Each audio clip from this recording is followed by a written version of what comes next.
დაპირისპირება აჭარის სახელმწიფო ანსამბლში გრძელდება. მოცეკვავებმა დღეს პროტესტის ნიშნად ადმინისტრაციის კარები აჭერეს. მოცეკვავები ამჯერად სამხატვრო ხელმძღვანელის თემურ ქორიძის გათავისუფლებაზე წინააღმდეგებიან.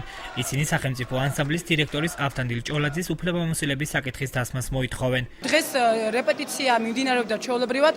მოგვიტანეს წერილი, რომელიც ბატონი ავთანდილ ჭოლაძე წელში იხსენებდა თემურ ქორიძეს, რომ განთავისუფლებულია სამსახურიდან. ჩვენ არ ვცნობთ ამ წელს. სამხატვრო ხელმძღვანელსაც აღარ დაუდო უკვე ხელშეკრულება. ჩვენ ვემზადებოდით 18-ის კონცერტისთვის, რომელიც უკვე საგანგაშო მდგომარეობის დღეშა ან ჩატარდება, ან არ ჩატარდება და ჩვენ გვინდა რომ ყველას ჩატარდეს ეს კონცერტი. და ჩვენ უნდა წარვადგინოთ ჩვენი სახე, სახელმწიფო ანსამბლი. გვინდა რომ გადადგეს და მიყვეს მისი ადმინისტრაციის ყველა წევრი, აბსოლუტურად.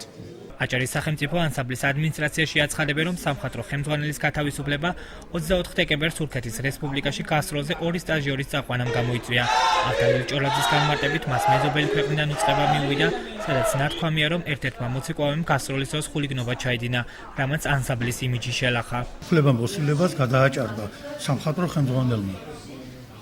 როგორ შეიძლება გაფრთხილებით არ დაკმაყოფილდება არავინ ჯერ ერთი. 24-27 დეკემბერს, როდესაც იმყოფებოდა ანსამბლი გასტროლზე. ქალაქ სინოპში. მოხდა ერთ-ერთმა მოცეკვავემ ჩაიდინა გურდობა.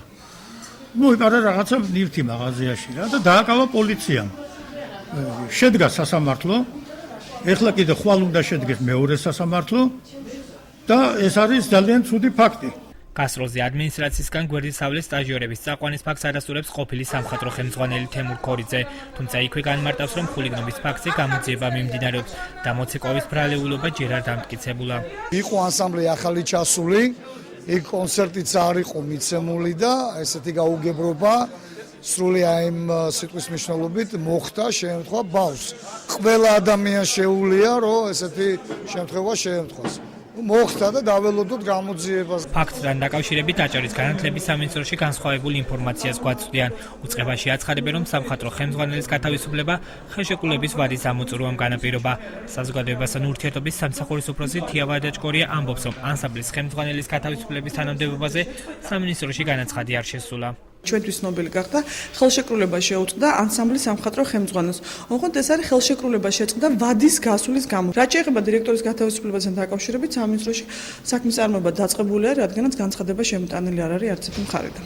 სახელმწიფო ანსამბლის წევრები აცხადებენ, რომ მოთხოვნების დაუკმაყოფილებლობის შემთხვევაში რადიკალურ ზომებს მიმართავენ და შიმშილობას განათლების სამინისტროს შენობის წინ დაიწყებენ.